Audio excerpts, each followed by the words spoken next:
شعلہ جادو جاؤ اور عمر یار کے سر اور گردن کو چھوڑ کر اسے ہلاک کر کے راکھ کر دو، شہنشاہ افراسیاب نے تہمکانہ لہجے میں چیختے ہوئے کہا۔ شعلہ حرکت میں آیا اور زمین سے اٹھا اور نہایت تیزی سے آسمان کی طرف بلند ہوتا چلا گیا۔ دیکھتے ہی دیکھتے غائب ہو گیا۔ شاگون جن، تم مسلسل عمر یار کو اپنی نظر میں رکھو، میں راگو جادوگر سے کہہ کے یہاں رہنے کے لیے محل بنواتا ہوں، شہنشاہ افراسیاب نے کہا اور اسی میدان میں اپنے لیے محل تیار کرنے کے لیے منتر پڑھنا شروع کر دیا۔ شاگون جن نے اس بات میں سر ہلایا اور اس نے اس سمت دیکھا اور آنکھیں بند کر لیں جس طرف شعلہ جادوگر گیا تھا۔ چاند تارا نے عمر یار کو گردن سے پکڑ کر اسے کسی کھلونے کی طرح اوپر اٹھا لیا تھا اور عمر یار کا جسم اس کے ہاتھوں میں بری طرح تڑپ رہا تھا۔ تم نے میری غیر موجودگی میں میری ساری مرغیوں کو ذبح کرا دیا، ان مرغیوں کے دیے ہوئے سارے انڈے کھا گئے اور میرے خاص ملازموں کو کے ساتھ انتہائی بدسلوکی کرتے رہے۔ میں تمہیں نہیں چھوڑوں گی، تمہیں مرغیوں کی طرح ذبح کر کے تمہاری ساری کھال اتار دوں گی اور تمہیں چھوٹی چھوٹی بوٹیاں کر کے تمہارے تکے بنا کر کھا جاؤں گی۔ چاند تارا نے عمر یار کے وجود کو بری طرح سے ہلاتے ہوئے کہا اور اسے اٹھا کر پورے زور سے نیچے زمین پر پٹک دیا۔ عمر یار کے حلق سے درد بھری چیخ نکل گئی تھی۔ اس نے تکلیف برداشت کرتے ہوئے بڑی مشکلوں سے خود کو سنبھالا اور اٹھ کر وہاں سے بھاگنے کی کوشش کی، مگر چاند تارا شکاری بلی کی طرح اس پر جھپٹی اور امرو کی پہلو میں اس زور سے لات ماری کہ امرو چیختا ہوا ایک بار پھر لڑکھڑاتا ہوا نیچے گرا۔ میری مرغیاں کھاتے ہو، انہیں ذبح کروا کے کوئلوں پر بنوا رہے تھے، اب میں تمہیں بھونوں گی، تمہارے ٹکڑے کروں گی، ایک ایک مرغی کے بدلے تم سے 100 مرغیاں نہ وصول کی تو میرا نام بھی چاند تارا نہیں۔ چاند تارا نے غضبناک انداز میں اگراتے ہوئے کہا اور امرو پر پڑ پڑی۔ امرو کے حلق سے چیخیں نکلنے لگیں۔ ابو سفیان اب ہوش میں آ کر اٹھ بیٹھا اور دوسرے ملازم جو مرغے بنے ہوئے تھے اٹھ کر ایک طرف ہو گئے۔ اب امرو کی درگت بنتے دیکھ کر سب لوگ خوش ہو رہے تھے۔ بتاؤ کیوں ذبح کرایا تھا میری مرغیوں کو، بتاؤ کیوں کھاتے رہے میری مرغیوں کے انڈے۔ چاند تارا نے امرو کو بری طرح سے لتاڑتے ہوئے کہا۔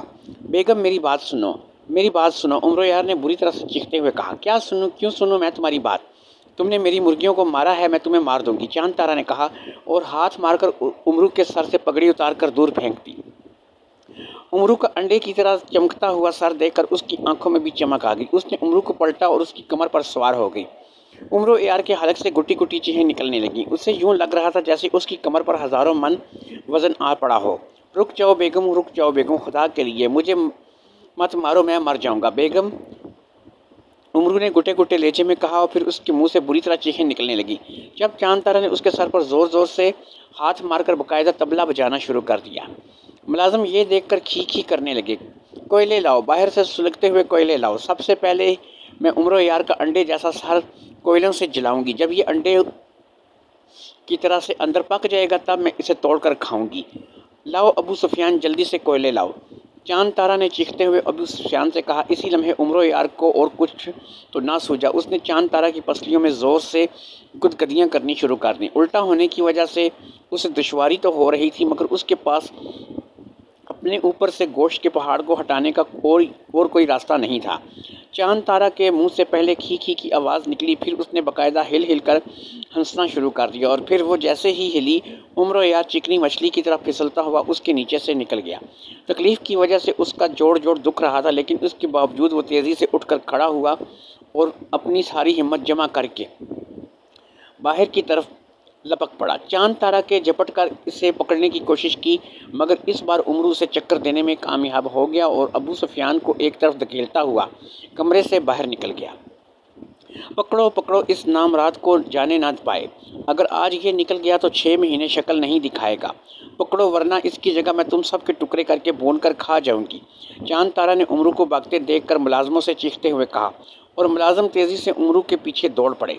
عمرو کمرے سے نکلا اور بھاگتا ہوا اپنے کمرے میں چلا گیا۔ اس سے پہلے کہ ملازم اس تک پہنچتے اس نے جلدی سے دروازہ بند کیا اور اسے کنڈی لگا کر دروازے سے پشت لگا کر کھڑا ہو گیا اور انتہائی گہرے گہرے سانس لینے لگا۔ خدا کی پناہ بیوی ہے یا جناتی مخلوق، اپنے پہاڑ جتنے وزن مجھ پر ڈال کر اس نے میری پسلیاں توڑ کر رکھ دی ہیں، آخر میں نے اس قدر موٹی بھینس جیسی عورت سے شادی کیوں کی؟ شاید میری عقل ہی ماری گئی تھی، عمر یار نے بڑبڑاتے ہوئے کہا، خود کو کوسنے لگا۔ عمرو دروازہ کھول کر شرافت سے باہر آ جاؤ ورنہ میں دروازہ توڑ دوں گی، آج تم میرے ہاتھوں سے بچ نہیں سکتے۔ اور کہیں جا بھی نہیں سکتے۔ تم نے میری مرغیوں کے جتنے انڈے کھائے ہیں، میرے باپ کا بھیجا ہوا جتنا راشن کھایا ہے اور میری جتنی مرغیوں کو ذبح کیا ہے، ان کے بدلے 10 لاکھ سرخ مہر والی سونے کی اشرفیاں مجھے دے دو، ورنہ میں سچ مچ آج تمہیں جان سے مار دوں گی۔ چاند تارا نے باہر سے دروازے کو زور زور سے دھڑدھڑاتے ہوئے کہا۔ 10 لاکھ سونے کی اشرفیاں! چاند تارا کے منہ سے 10 لاکھ سونے کی اشرفیاں سن کر عمر یار کا دل دگ سے رہ گیا۔ چاند تارا اسے برا بلا کہتے ہوئے زور زور سے دروازہ دھڑدھڑا رہی تھی۔ اب وہاں سے عمر یار کے بھاگ جانے کی راہ تلاش کر رہا تھا۔ اسے یقین ہو گیا تھا کہ اس نے ملازموں اور چاند تارا کے راشن کا جو حال کیا ہے، چاند تارا اسے حد سے زیادہ اس وجہ سے بفری ہوئی ہے۔ ملازموں نے اسے غالباً سب کچھ بتا دیا تھا جس کی وجہ سے وہ اس انداز میں کمرے میں آئی تھی۔ اب اگر وہ ایک بار پھر اس کے ہاتھ آ گیا تو وہ اسے یا تو سچ مچ جان سے مار دے گی یا پھر 10 لاکھ اشرفیاں لے کر جان چھوڑے گی۔ 10 لاکھ اشرفیاں لے کر بھی وہ عمر یار کو اس وقت تک چھوڑے گی جب اس کی ایک ایک ہڈی نہ توڑ دیتی۔ یہ سوچ کر عمر تیزی سے کمرے میں موجود ایک کھڑکی کی طرف بڑھا اور اس کے پٹ کھول کر باہر جھانکنے لگا۔ اس طرف ابھی غالباً کسی کا دھیان نہیں گیا تھا۔ وہ اچکا اور کھڑکی سے باہر نکل کر دوسری طرف کودنے ہی لگا تھا کہ اسی وقت اسے ایک زوردار دھکا لگا اور وہ تقریباً اڑتا ہوا کمرے میں آ گرا۔ اس کے حلق سے زوردار چیخ نکل گئی۔ اس سے پہلے کہ وہ اٹھتا، اچانک کھڑکی سے آگ کا ایک شعلہ اڑتا ہوا آیا اور عمر یار پر آ گرا۔ بگ کی آواز آئی اور عمر یار کے جسم میں یک لخت آگ بھڑک اٹھی اور کمرہ عمر یار کے حلق سے نکلنے والی فلک شگاف چیخوں سے گونج اٹھا۔ شہزادی ساسان جادو نے ایک زوردار جرجری لی اور ایک جھٹکے سے اٹھ کر بیٹھ گئی۔ او، یہ نہیں ہو سکتا، یہ کبھی بھی نہیں ہو سکتا۔ عمر یار نہیں مر سکتا، میرا عمر یار کبھی نہیں مرے گا۔ اس کے منہ سے تیز مگر ڈری ڈری آواز نکلی۔ وہ جلدی سے بستر سے اٹھی۔ اس نے زمین پر کھڑے ہو کر ایک منتر پڑھتے ہوئے زور سے زمین پر پیر مارا۔ ایک دھماکہ ہوا اور زمین میں شگاف پڑ گیا۔ جادوئی پتلے باہر آؤ، اس نے چیختے ہوئے کہا۔ اسی لمحے پھٹی ہوئی زمین سے ایک طلسمی پتلا اچھل کر باہر آ گیا۔ حکم شہزادی ساسان جادو! جادو پتلے نے ساسان جادو کو جھک کر نہایت مؤدبانہ انداز میں سلام کرتے ہوئے کہا۔ یہ رات کا کون سا پہر ہے جادوئی پتلے؟ شہزادی ساسان جادو نے جادوئی پتلے سے پوچھا۔ اس وقت رات کا تیسرا پہر ہے شہزادی صاحبہ، جادوئی پتلے نے جواب دیتے ہوئے کہا۔ تیسرا پہر؟ او، اس کا مطلب ہے میں نے جو خواب دیکھا ہے وہ خواب نہیں، حقیقت ہے۔ او، اس کا مطلب ہے عمر یار کی زندگی شدید خطرے میں ہے۔ جلدی سے پتال سے اندھے جادوگر کو بلا کر لاؤ۔ اسے کہو کہ ہم یعنی طلسم ہوشربا کی شہنشاہ افراسیاب کی بیٹی ساسان جادو نے اسے بلایا ہے۔ شہزادی ساسان جادو نے انتہائی پریشانی کے عالم میں کہا۔ اندھے جادوگر کو؟ لیکن شہزادی صاحبہ، اندھا جادوگر پتال سے باہر آنے کے لیے بھیٹ مانگتا ہے، جادوئی پتلے نے کہا۔ کیا بھیٹ مانگتا ہے وہ؟ شہزادی ساسان جادو نے کہا۔ 7 سنہری ہرنوں کا خون، جادوئی پتلے نے جواب دیا۔ اس سے کہو کہ وہ ہم سے 100 سنہری ہرنوں کا خون لے لے، پہلے وہ ہمارے پاس آئے، شہزادی ساسان جادو نے کہا۔ جادوئی پتلے نے اس بات میں سر ہلایا اور زمین میں سما گیا۔ اس کے جانے کے بعد شہزادی ساسان جادو انتہائی پریشانی کے عالم میں ادھر ادھر ٹہلنے لگی۔ اس کی فراخ پیشانی پر لاتعداد شکنیں پھیلی ہوئی تھیں اور آنکھوں میں سوچ کی پرچھائیاں تیر رہی تھیں۔ میں نے جو خواب دیکھا ہے، اگر وہ سچ ہو گیا اور سچ مچ عمر یار ہلاک ہو گیا تو میں بھی زندہ نہیں رہوں گی، اس نے پریشانی کے عالم میں بڑبڑاتے ہوئے کہا۔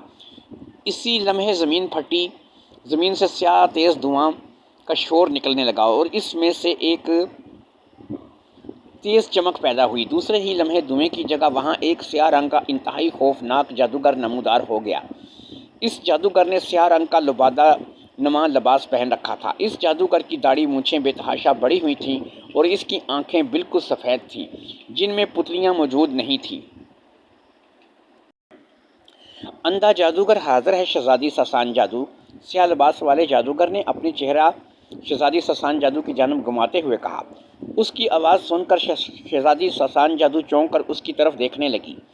شہزادی صاحبہ، جادو پتلے نے مجھے بتایا ہے کہ آپ نے مجھے 100 سنہری ہرنوں کا خون پلانے کا وعدہ کیا ہے، اندھے جادوگر نے جلدی سے کہا۔ ہاں اندھے جادوگر، میں شہنشاہ افراسیاب کی بیٹی ہوں، جو بھی وعدہ کرتی ہوں اسے ہر صورت میں پورا کرتی ہوں۔ تمہیں میں نے ایک ضروری کام کے لیے بلایا ہے، میرا کام کر دو۔ میں 10 جادوئی پتلوں کو بیچ کر یہیں تمہارے لیے 100 سنہری ہرنوں کا خون منگوا لوں گی۔ شہزادی سسان جادو نے کہا۔ او بتائیے شہزادی صاحبہ، مجھے کام بتائیے۔ 100 سنہری ہرنوں کا خون حاصل کرنے کے لیے میں آپ کا ہر قسم کا کام کرنے کو تیار ہوں، اندھے جادوگر نے خوش ہوتے ہوئے کہا۔ اندھے جادوگر، میں نے ابھی کچھ دیر پہلے ایک خواب دیکھا ہے۔ جب میری آنکھ کھلی تو اس وقت رات کا تیسرا پہر تھا۔ جادو نگری میں تیسرے پہر خواب دیکھے ہوئے اگر آنکھ کھل جائے تو وہ خواب حقیقت کا روپ دھار لیتا ہے، یعنی سچا ہو جاتا ہے۔ میں تمہیں بتاتی ہوں کہ میں نے کیا خواب دیکھا ہے۔ تم مجھے اس خواب کی تعبیر بتاؤ، کیونکہ تمہیں جادوگر اور جادوگرنیوں کے خوابوں کی تعبیر بتانے والا سب سے بڑا جادوگر سمجھا جاتا ہے۔ شہزادی سسان جادو نے کہا۔ بتائیے شہزادی صاحبہ، آپ نے کیا خواب دیکھا ہے؟ میں آپ کو اس خواب کی ساری حقیقت ابھی بتا دوں گا۔ اندھے جادوگر نے کہا۔ خواب میں نے عمر یار کو دیکھا تھا، جو ایک گھنے اور تاریک جنگل میں بھاگتا پھر رہا تھا۔ وہ بے حد زخمی تھا۔ اس کے پیچھے 3 سیاہ فام جلاد ہاتھوں میں تلواریں لیے بھاگ رہے تھے۔ ان کے انداز بے حد خوفناک تھے۔ عمر یار ان جلادوں سے اپنی جان بچانے کے لیے اندھا دھند بھاگ رہا تھا کہ ایک جھاڑی میں اس کا پیر الجھ گیا اور وہ الٹ کر گر گیا۔ اس سے پہلے کہ وہ اٹھتا، جلاد اس کے سر پر پہنچ گئے اور انہوں نے تلوار مار کر سب سے پہلے عمر یار کا سر قلم کیا۔ پھر ان تینوں نے تلواروں سے عمر یار کے ٹکڑے کر دیے اور اسی وقت میری آنکھ کھل گئی۔ شہزادی سسان جادو نے اندھے جادوگر کو اپنا خواب بتاتے ہوئے کہا۔ او، کیا آپ مجھے ان جلادوں کے حلیے بتا سکتی ہیں شہزادی صاحبہ؟ اندھے جادوگر نے کہا۔ 2 جلاد تو دبلے پتلے تھے، ان کے رنگ سیاہ اور شکلیں بے حد خوفناک تھیں، جبکہ تیسرا جلاد خافیہ بھاری بھرکم اور بڑے چہرے والا تھا۔ اس کا رنگ بھی سیاہ تھا، لیکن اس کے چہرے پر سفید رنگ کی لکیریں بنائی گئی تھیں۔ ان تینوں نے پیلے رنگ کی شلواریں پہن رکھی تھیں۔ شہزادی سسان جادو نے خواب میں دیکھے ہوئے جلادوں کے حلیے یاد کرتے ہوئے کہا۔ زمبوشا کے پجاری، او، کیا ان تینوں نے اپنے سروں پر سرخ رنگ کی پٹیاں باندھ رکھی تھیں؟ اندھے جادوگر نے چونکتے ہوئے پوچھا۔ سرخ رنگ کی پٹیاں؟ ہاں، ان تینوں کے ماتھوں پر سرخ رنگ کی پٹیاں بھی تھیں۔ شہزادی سسان جادو نے چند لمحے سوچنے کے بعد سر ہلاتے ہوئے کہا۔ وہ جلاد زمبوشا کے پجاری تھے۔ زمبوشا جو شیطانوں کا شیطان ہے، جسے عام طور پر موت کا شیطان بھی کہا جاتا ہے۔ زمبوشا کے پجاری یا جلاد اگر موت پن پر کر کسی کے پیچھے لگ جائیں تو وہ ہر صورت میں اس شخص کو موت کے گھاٹ اتار کر ہی دم لیتے ہیں، اور ان جلادوں کے ہاتھوں مرنے والا عمر یار کا خواب آپ نے رات کے تیسرے پہر میں دیکھا ہے، اس لیے یہ خواب بالکل سچا ہے۔ زمبوشا کے جلاد ضرور آئیں گے اور ان کے ہاتھوں عمر یار بھی ہلاک ہوگا، ہر صورت میں اور ہر حال میں، اندھا جادوگر کہتا چلا گیا۔ او، اس کا مطلب ہے کہ اس بار عمر یار حقیقت میں مارا جائے گا، مگر وہ کون ہے جو عمر یار کو ہلاک کرنا چاہتا ہے؟ کیا تم مجھے اس کے بارے میں کچھ بتا سکتے ہو؟ شہزادی سسان جادو نے پریشانی کے عالم میں کہا۔ زمبوشا کے پجاریوں کو دنیا میں 2 طاقتور انسان بلا سکتے ہیں، ایک خود سامری جادوگر اور دوسرا طلسم ہوشربا کا شہنشاہ افراسیاب۔ سامری جادوگر تو اس دنیا میں موجود نہیں ہے، اس لیے ان جلادوں کو ظاہر ہے شہنشاہ افراسیاب کے سوا کون بلا سکتا ہے؟ اندھے جادوگر نے جواب دیا تو شہزادی سسان جادو کے چہرے پر جیسے زلزلے کے آثار پیدا ہو گئے۔ عمر یار کو میرا باپ ہلاک کرنا چاہتا ہے، اور یہ تم کیا کہہ رہے ہو؟ اندھے جادوگر، نہیں، میرا باپ عمر یار کو ہلاک نہیں کرا سکتا۔ وہ جانتا ہے کہ میں عمر یار کو کتنا پسند کرتی ہوں، میں عمر یار سے شادی کرنا چاہتی ہوں، اور میرا باپ نہیں، یہ نہیں ہو سکتا، کبھی بھی نہیں ہو سکتا، شہزادی سسان جادو نے لرزتے ہوئے لہجے میں کہا۔ میں پاتال کا بیدی ہوں شہزادی صاحبہ، مجھ سے کوئی بھی بات چھپی نہیں ہے، میں نے آپ کو جو بتایا ہے وہی سچ ہے، اندھے جادوگر نے اپنی بات پر زور دیتے ہوئے کہا۔ شہزادی سسان جادو نے غصے اور پریشانی کے عالم میں اپنے ہونٹ کاٹ لیے، اس کا چہرہ اور آنکھیں غصے سے سرخ ہو گئی تھیں۔ میں عمر یار کو کسی صورت میں نہیں مرنے دوں گی، اگر میرا باپ عمر یار کی جان کا دشمن ہو رہا ہے تو اس کے ہاتھوں عمر یار کو مرنے سے میں بچاؤں گی، چاہے اس کے لیے میرے ماں باپ سزا کے طور پر مجھے فنا ہی کیوں نہ کر دیں۔ ٹھیک ہے اندھے جادوگر، تم جاؤ، میں جادوئی پتلوں کو بیچ کر تمہارے لیے 100 ہرنوں کا خون منگوا لیتی ہوں، تم پاتال میں جا کر ہرنوں کا خون پی لینا، میں اپنے باپ کے ہاتھوں عمر یار کو بچانے کا انتظام کرتی ہوں۔ شہزادی سسان جادو نے کہا تو اندھا جادوگر سر ہلا کر زمین میں سما گیا۔ اس کے زمین میں جاتے ہی زمین دوبارہ برابر ہو گئی۔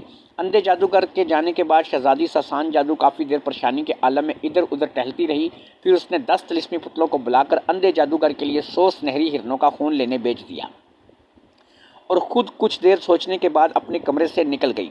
عمر یار کو اپنے باپ شہنشاہ افراسیاب سے بچانے کے لیے وہ جادو نگری کی ملکہ یعنی اپنی نانی سے مل کر صلاح مشورہ کرنا چاہتی تھی، جو اس سے بے پناہ محبت کرتی تھی اور اس کی ہر بات مانتی تھی۔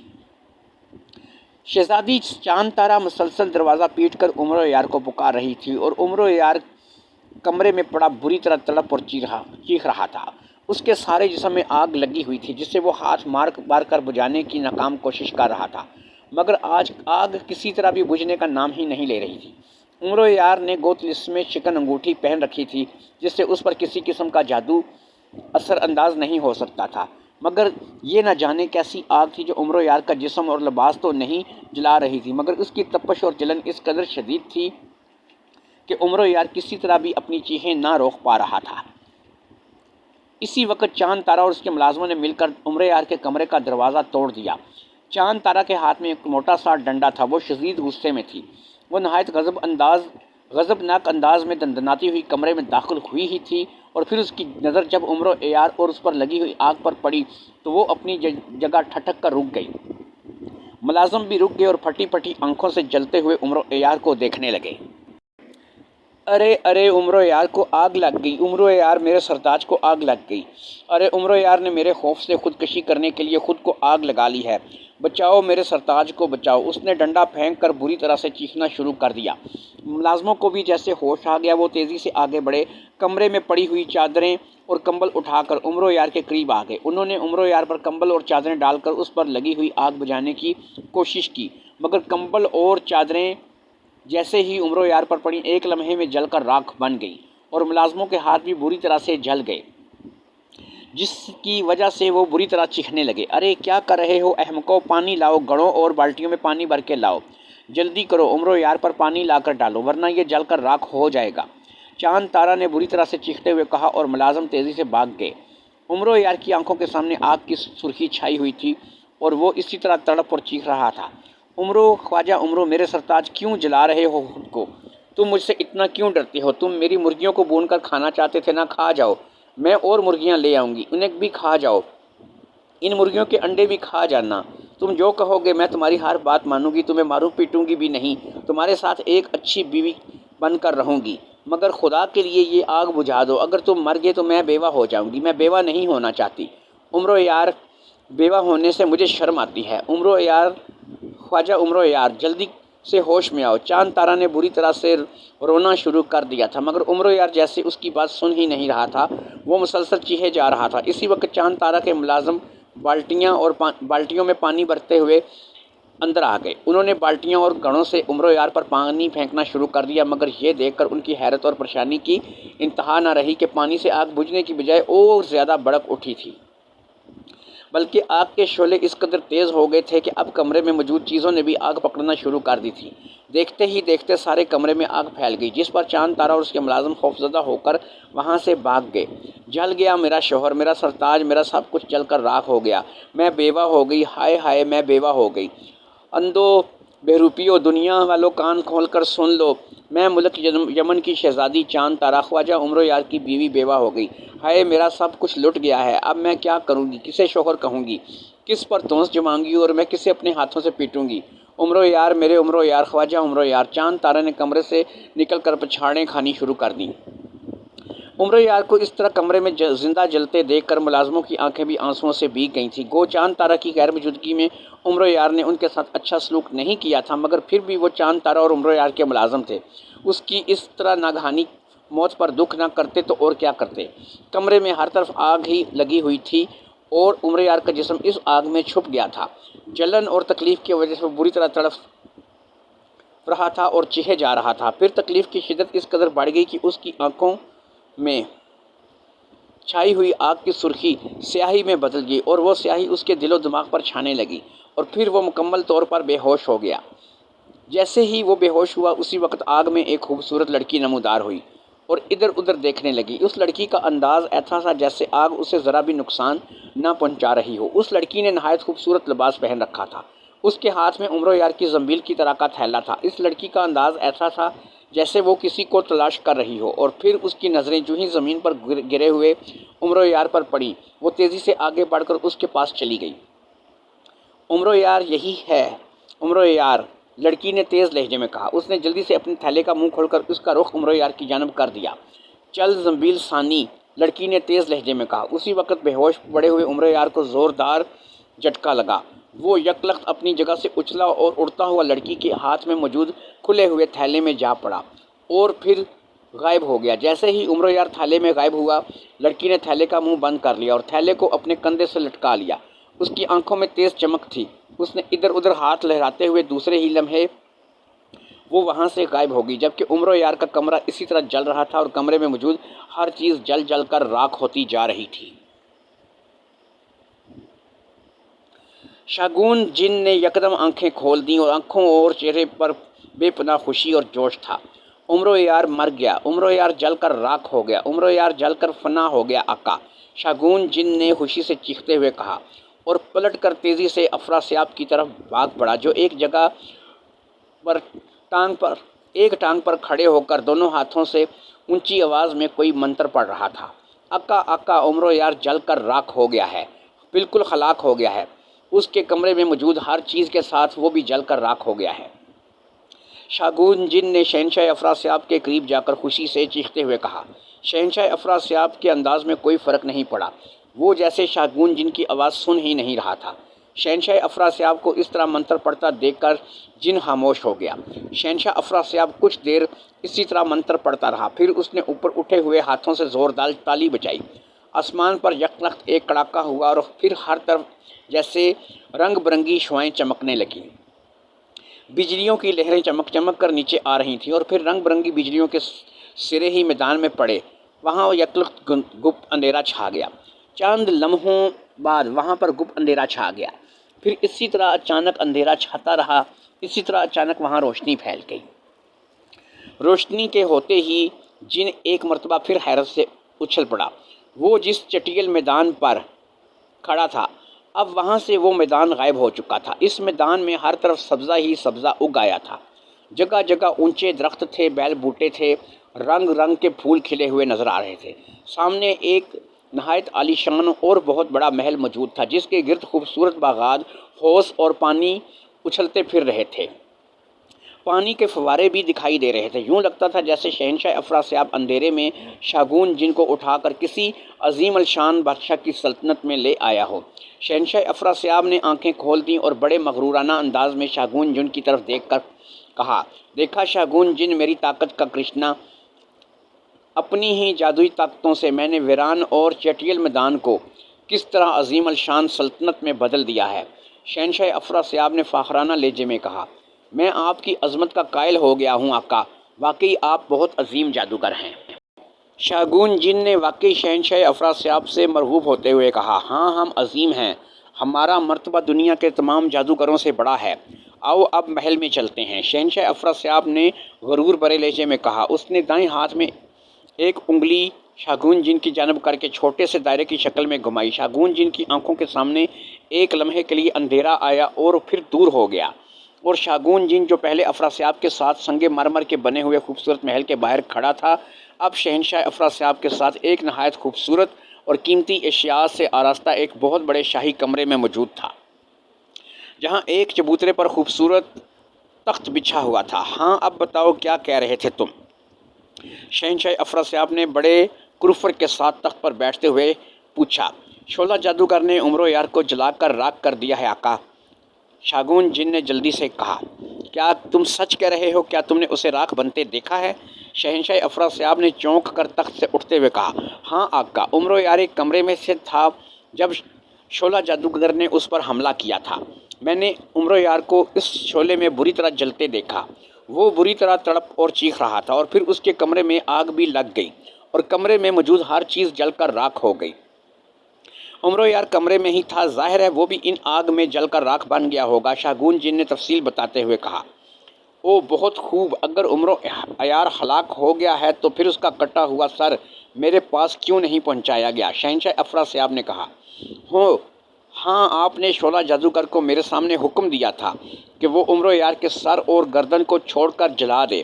اس کا مطلب ہے کہ عمر یار اگر ہلاک ہو گیا ہے تو اس کا سر اور گردن کچھ ہی دیر میں یہاں پر پہنچ جائے گا۔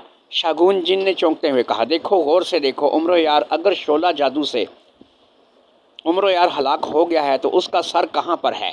شہنشاہ افراسیاب نے کہا تو شاگون جن نے اپنی آنکھوں کو دوبارہ سے بند کر لیا۔ اوہ، یہ کیسے ہو سکتا ہے؟ یہ کیسے ممکن ہے؟ شاگون جن نے انتہائی پریشانی کے عالم میں کہا۔ کیوں، کیا ہوا؟ کیا کیسے ممکن ہے؟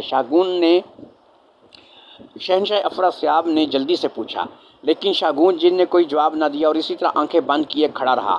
پھر اس نے آنکھیں کھول دیں۔ اس کی آنکھوں میں گہری سرخ روشنی تھی اور اس کے چہرے پر شدید حیرت طاری ہو گئی تھی۔ عمر یار زندہ ہے آقا، شاگون جن نے بے حد تھکے تھکے لہجے میں کہا۔ عمر یار زندہ ہے؟ کیا مطلب؟ ابھی تو تم کہہ رہے تھے کہ تم نے اسے شعلہ جادو سے جل کر راکھ ہوتے ہوئے دیکھا ہے۔ شہنشاہ افراسیاب نے غصیلے لہجے میں کہا۔ عمر یار جل کر راکھ ہونے ہی والا تھا کہ اسے عین آخری لمحات میں بچا لیا گیا تھا۔ شاگون جن نے کہا، بچا لیا گیا تھا؟ کیا مطلب؟ کس نے بچایا ہے عمر یار کو؟ کس میں اتنی جرأت ہے جو شہنشاہ افراسیاب کے وار کو روکنے کی کوشش کرے؟ بتاؤ کون ہے وہ، بتاؤ، شہنشاہ افراسیاب نے بری طرح سے گرجتے ہوئے کہا۔ اسے شعلہ جادو سے بچانے والی آپ کی بیٹی شہزادی ساسان جادو ہے آقا، شاگون جن نے ایک ایک لفظ رک رک کر کہا۔ پہلے تو شہنشاہ افراسیاب حیرت سے اس کا چہرہ دیکھتا رہا، پھر جیسے ہی اسے شاگون جن کی بات سمجھ میں آئی وہ بری طرح سے اچھل پڑا، پھر اس کی آنکھیں حیرت اور غصے کی شدت سے انگاروں کی طرح دہکنے لگیں۔ تم نے عمر یار کو بچا کر بہت بڑی غلطی کی ہے ساسان بیٹی، یہ مت بھولو کہ عمر یار کو ہلاک کرنے والا تمہارا باپ شہنشاہ افراسیاب ہے۔ عمر یار کو اس بار تمہارے باپ نے ہلاک کرنے کا پکا ارادہ کر لیا ہے، اور اس مقصد کے لیے اس نے نہ صرف طلسم ہوشربا چھوڑ دیا ہے بلکہ خود اپنی زندگی بھی داؤ پر لگا دی ہے۔ ایک انتہائی دبلی پتلی بڑھیا جس کے بال بکھرے ہوئے تھے اور برف کی طرح سفید تھے نے شہزادی ساسان جادوگر سے کہا۔ یہ بوڑھی ملکہ حیرت جادو کی ماں اور جادو نگری کی ملکہ اشماکا جادو تھی، جو تقریباً 500 سال سے زندہ تھی اور انتہائی بوڑھی ہو چکی تھی۔ اس کی کھال اور چہرے کا گوشت اس کی ہڈیوں سے چپک گیا تھا، آنکھیں اندر کو دھنس گئی تھیں، صرف ناک ہی تھی جو اس کے چہرے پر واضح نظر آ رہی تھی اور طوطے کی چونچ کی طرح آگے سے مڑی ہوئی تھی۔ مگر کیوں؟ بابا نے یک لخت بیٹھے بٹھائے خود عمر یار کو ہلاک کرنے کا فیصلہ کیوں کر لیا اور صرف عمر یار کو مارنے کے لیے انہوں نے اپنی زندگی داؤ پر کیوں لگا دی اور طلسم ہوشربا کو چھوڑ کر باہر کیوں چلے گئے؟ بات کچھ سمجھ میں نہیں آئی۔ شہزادی ساسان جادو نے پریشان سے لہجے میں کہا۔ افراسیاب کا عمر یار کو مارنے کا کیا مقصد ہے؟ میں یہ تو نہیں جانتی، لیکن البتہ تمہیں میں یہ ضرور بتا سکتی ہوں کہ اس بار عمر یار کو ہلاک کرنا افراسیاب کے لیے انتہائی ضروری ہے۔ اس بار سامری جادوگر کی روح بھی افراسیاب کے ساتھ اس مقصد میں ساتھ دے رہی ہے، اس لیے میرا تم سے مخلصانہ مشورہ یہی ہے کہ تم اپنے باپ اور سامری جادوگر کے روح کے مقصد کے بیچ میں نہ پڑو اور عمر یار کو بھول جاؤ، کیونکہ میری بوڑھی آنکھوں میں اس بار عمر یار کا انجام صاف دکھائی دے رہا ہے۔ بوڑھی ملکہ اشماکا جادو نے شہزادی ساسان جادوگر کو سمجھاتے ہوئے کہا۔ آپ کا مطلب ہے اس بار عمر یار ہلاک ہو جائے گا؟ شہزادی ساسان جادوگر نے دھڑکتے دل سے پوچھا۔ یقینی طور پر، بوڑھی ملکہ اشماکا جادو نے سر ہلاتے ہوئے کہا۔ تو شہزادی ساسان جادوگر کی پیشانی پر لاتعداد بل پڑ گئے۔ نانی اماں، کیا ایسا نہیں ہو سکتا کہ بابا عمر یار کی بجائے کسی اور کو ہلاک کر کے اپنا مقصد پورا کر لیں؟ آخر اپنے مقصد کے لیے وہ عمر یار کو ہی کیوں مارنا چاہتے ہیں؟ شہزادی ساسان جادو نے انتہائی پریشانی کے عالم میں کہا۔ عمر یار ہزاروں جادوگروں، جادوگرنیوں، جنوں، بتوں اور اسیبوں کو ہلاک کر چکا ہے۔ اس پر ان سب کے خون کے چھینٹے پڑ چکے ہیں، جس کی وجہ سے اس کی اہمیت عام انسانوں سے کہیں زیادہ ہے۔ دوستو، یہ کہانی کا دوسرا پارٹ تھا۔ انشاءاللہ تعالی اس کہانی کا تیسرا حصہ آپ کو کل سنایا جائے گا۔ روزانہ آپ کو اس کہانی کا ایک حصہ سنایا جائے گا۔ جب یہ کہانی انشاءاللہ تعالی ختم ہو جائے گی تو پھر ایک نئی کہانی آپ لوگوں کے لیے سنائی جائے گی۔ تو الف لیلہ کی یہ کہانی جو عمر یار اور افراسیاب جادوگر کی عجیب و غریب قسم کہ وہ عمر یار کو ہلاک کرے گا، تو اب دیکھنا یہ ہے کہ شہزادی ساسان جادو عمر یار کو بچا پاتی ہے یا نہیں، افراسیاب عمر یار کو ہلاک کر سکتا ہے یا نہیں، اور عمر یار سارے قصے میں خود کیا کرتا ہے۔ تو اس کو دیکھنے کے لیے میرے ساتھ بنے رہیے، میرے چینل کو سبسکرائب کیجئے، لائک کیجئے، کمنٹ کیجئے، شیئر کیجئے۔ اگر کہانی آپ لوگوں کو پسند آئے تو یہ کہانی سنیے اور اپنے دوستوں کو بھی یہ کہانی ضرور سنائیے۔ بچوں بڑوں بوڑھوں کے لیے سب کے لیے یہ کہانی یکساں مفید ہے، سب کے لیے ایک جیسی کہانی ہے۔ اللہ حافظ، السلام علیکم۔